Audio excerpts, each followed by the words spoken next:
Critical released a video a while back stating that the Apple dongle was enough. I wanted to put that to the test. So, using my RME ADI-2 DAC as a benchmark, I tested not just the Apple dongle, but a few other dongles with it. The Shanling UA4,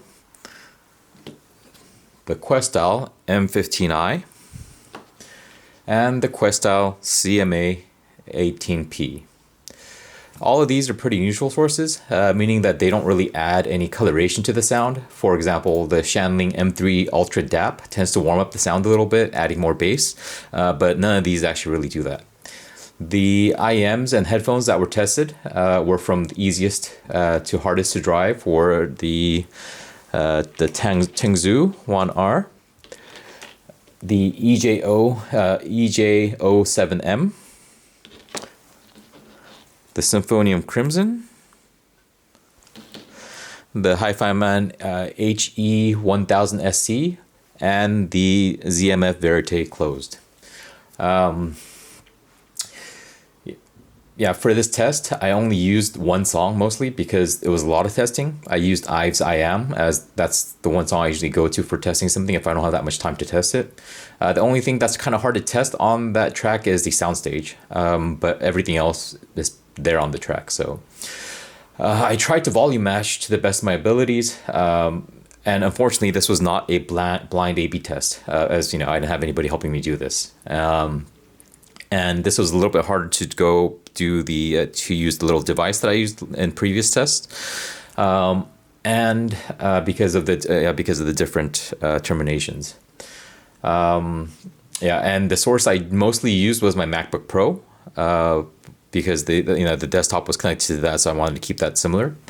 Although sometimes I did try things on my iPhone just to see how things would work. I always used the ADI as the baseline, and I would switch back and forth from the ADI to one of the sources, and then go back to the ADI and to the other sources, and go back and forth, and try to list for differences. If 4.4 was available, I used that using this adapter here for the ADI, as this doesn't have a 4.4 termination input. But of course, the Apple dongle is only 3.5, and for some reason, my extension here didn't work with it, right? So if I would connect this together, and I would try to, listen to it, for some reason it didn't register on my computer. Yeah.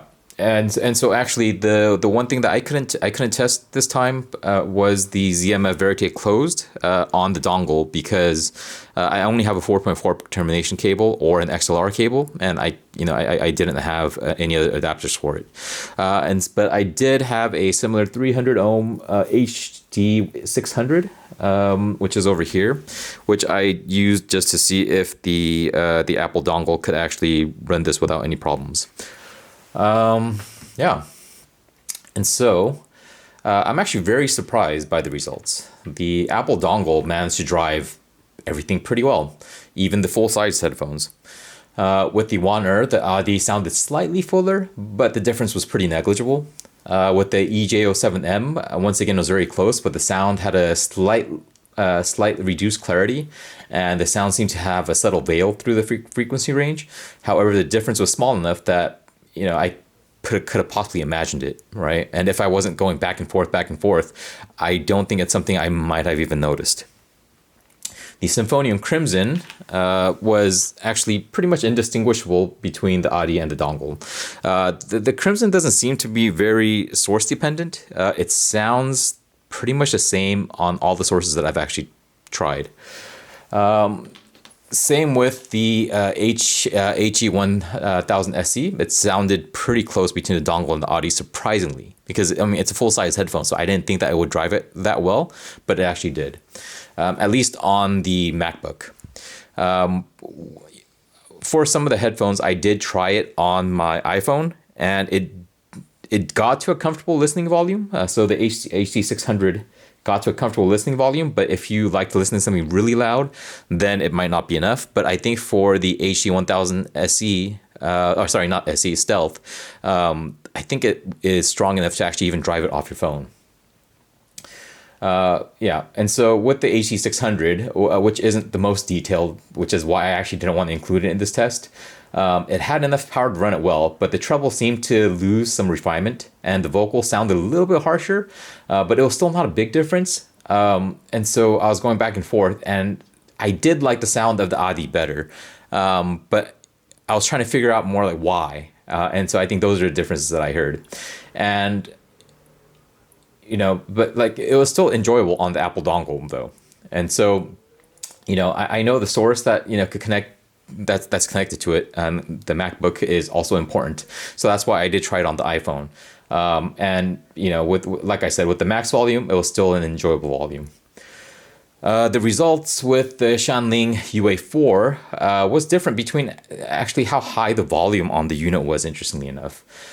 So I hadn't used this in a while, and I totally forgot that this had an onboard volume switch. And so when I did the initial testing, the volume was set to 30 out of 100. And with that setting, the sound was like muddled, like overall. And so even with the Wanderer, it sounded a little bit muddier. With the EJ07, it sounded quite a bit worse. Compared to the ADI, I really didn't like the sound that was coming out of it. And I mean, I still want to say it's a huge difference, but it was a difference enough where I found it unpleasant. And it couldn't drive the Crimsons or any of the headphones at 30%. But once I raised it to 70, it drove everything fine, and the muddiness actually disappeared as well. So I don't know what's up with that, but that was the case here. And the differences that I heard between this and the ADI were pretty minimal. So on the EJ07M, the sound sounded a little bit less tactile, but just ever so slightly. And you might not even hear the difference. And with the HG1000 Stealth, there seems to be a little bit also a slight loss of sound quality, but once again, it's very subtle. It doesn't really make a huge difference. And the Verite seemed to have a little bit less clarity. And everything that I just said about this, the UA4, applies to the Questyle M15i. It sounded very similar to me,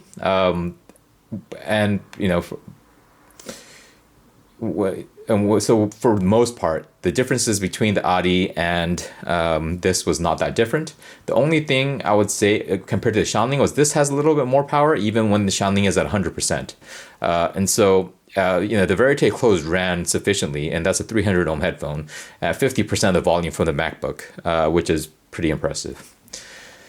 The CMA18P performed the best. Actually, I could not hear a difference between the ADI and this unit at all. Everything sounded pretty much identical, which is surprising given how small this is, and that it's running off a portable, onboard battery. But I guess also maybe given the price that this and the ADI actually are not that far off in price, it's maybe not that surprising. So in conclusion, Crin was 100% right. For most of you, the Apple dongle is going to be enough to drive anything that you need, even for many full-size headphones.